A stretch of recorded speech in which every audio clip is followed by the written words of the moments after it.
قلت أن الشرق تقليدي والغرب نمبر 1. قلت النقطة الثانية أن الحضارة الغربية هي امتداد للحضارة اليونانية. 2. وقلت النقطة 3 إذا قلت الغرب نقدي والشرق تقليدي. وقلت الثالثة التي أراها أن نحن عالم والعالم الآخرين. العالم الآخرين حتى في الأخلاق وكل القانون. أولا عندما نتكلم على الحضارة الوحيدية نتكلم عن الحضارة الغربية سيد الحضارة الأندلسية. الحضارة الأندلسية القديمة إذا العرب مصدرها نحن العرب ونحن المسلمين أول من اخترع العلم التجريبي. كيف كان هو الساينس؟ كيف لازم تعرف العلم التجريبي كيف جاء سيدي الكريم. سيدي الكريم أن العلم التجريبي عندما الفاتحين خرجوا من شبه الجزيرة العربية التقوا بالحضارة اليونانية اللي كانت معظمها حضارة نظرية. الحضارة والفلسفة اليونانية كانت حضارة نظرية. عندما الفاتحين خرجوا من شبه الجزيرة العربية سيدي الكريم التقى إلا بهذه الحضارة بعض الحضارات السنية. الصحابة عندما الرسول صلى الله عليه وسلم إذا نزلت 10 آيات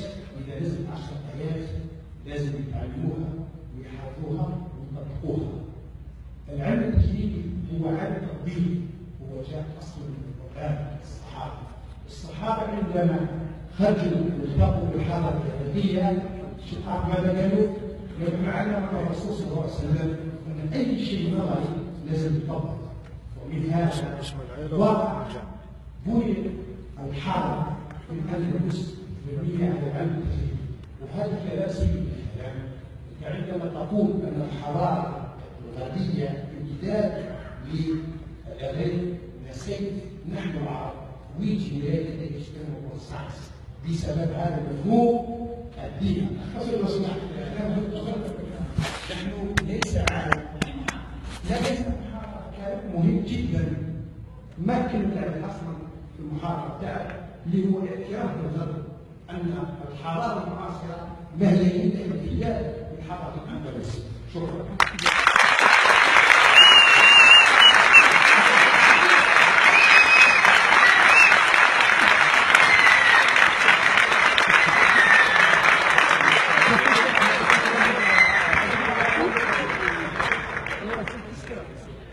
ليس غريبا ان يقول هذا، لان ما قاله مشبه ايضا ما تقوله العلياني كلكم. ولهذا التصفيق ايضا جاء، ولهذا ايضا التصفيق جاء حارا لانه يدبر عواقبه، لانه يقول لنا اننا نحن الحضاره، نحن اهل الحضاره وليس. اجابه سيدي الكريم لا تكن بهذا الشكل.